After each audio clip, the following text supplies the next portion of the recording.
Урматтуу кыргызстандыктар, биз бүгүн Атамекен партиясынын жогорку кеңешке аттанган талапкерлери Тилек Токтогазиев, Эмил Токтошев болуп, таң атпай ушул ата бейитке келдик. Ушул ата бейиттен Куран түшүрүп, ата бабаларыбыздан аркы сапарыбызды Каракол шаарына уламакпыз. Эмне үчүн биз бүгүн ата бейитке келип кайрылуу жасаган турабыз? Анткени мен эсептейм, ушу ата бейит бул Кыргызстандагы эң эле ыйык жер болсо керек деп. Мына карасаңар, бул жагыбызда Кыргызстанда биринчи улуттук боштондукка көтөрүлүш болгон да 1916 жылы Үркүндөгү. Ошолорго тургузулган эстелик турат. Андан кийин 1938 жылы Кыргызстанда массалык репрессия болгон, атылган адамдар 137 адамды сөөгүп жаткан ата бейит. Андан кийин ылдый жакта апрель окуясында кайтыш болгон балдардын, бул жерде чынын айтканда кыргыздын бүтүндөй тарыхы жатат. Бүтүндөй кыргыздын намысы ушул жерде жатат.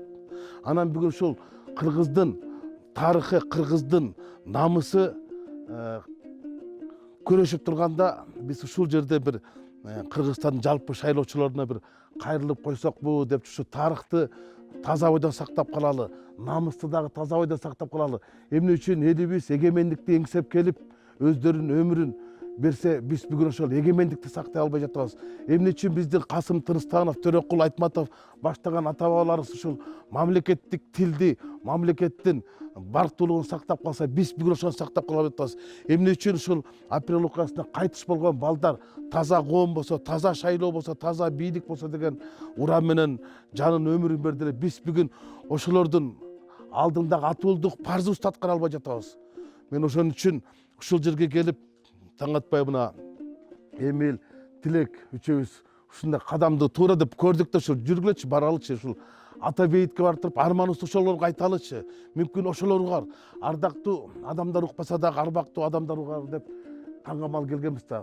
Анан эң негизгиси мына адамга эң кыйын күн сайын адам болуу дейт да. Анан улуу залкар жазуучубуз Чыңгыз Төрөкулович бул сөз бекерден айтпаса керек да. Адамга эмне үчүн күн сайын адам болуш кыйын? Анткени адал болуш өзү кыйын экен да. Анткени арам иштер болуп кетет. Ошон үчүн мен айтат элем да, адамга эң кыйыны күн сайын адам болуу, адал болуу кыйын. Азыр адал менен арам кармашып жатат. Абийир менен акча кармашып жатат. Мына ушуну сөздүн төркүнү ушул жакта жатат да. Чыңгыз Төрөкуловичтун атасы Төрөкул Айтматов дагы сөөгү ушул жерде жатат. Биз бүгүн адам боло албай атабыз. Биз бүгүн адал боло албай атабыз. Каражат менен аманат катуу күрөшкө чыгып алды. Абийир менен акча дагы күрөшкө чыгып алды. Ушундай оор мезгилде бир четте келип ушул ата бабаларыбыздын алдында, арбактардын алдында кечирим сурагым келет. Биз ушундай боло албай атабыз. Биз силер эңсеген мамлекетти кура албай атабыз. Силер сактап келген эгемендикти, эңсеп келген эмендикти энчилеп берген жатабыз дегендей бир ачуу чындыкты айткым келип ушу ата бейитке атайын келдик да. Эми тарыхтын жаңы барагы баштала турган босогодо турабыз. Эртеңки шайлоо бул менин жеке түшүнүгүмдө же биздин түшүнүктө бул эң негизги шайлоо болот болуш керек. Анткени мындан кийинки шайлоолор кандай болорун элестете албайм.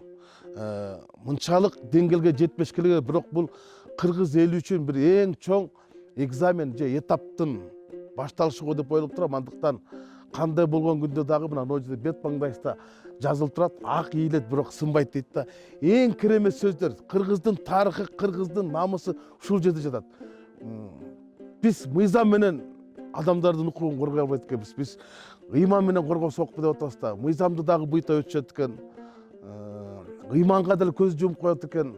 Акыркы үгүтүбүз, үмүтүбүз ушул ата бейитте калды да. Ушул жерге келип жок дегенде арыланып ушул жерден 7 Дубандын элине жеткире айтайын дедик. Урматтуу кыргызстандыктар, эртең шайлоо болот. Кандай болгон күндө дагы бул Кыргызстандын келечегин тандоо болот. Ушул биз ушул кезге чейин жалаң эле кесепетти тандап келсек керек да. Аны бүгүнкү окуялардын баардыгы көрсөтүп атпайбы?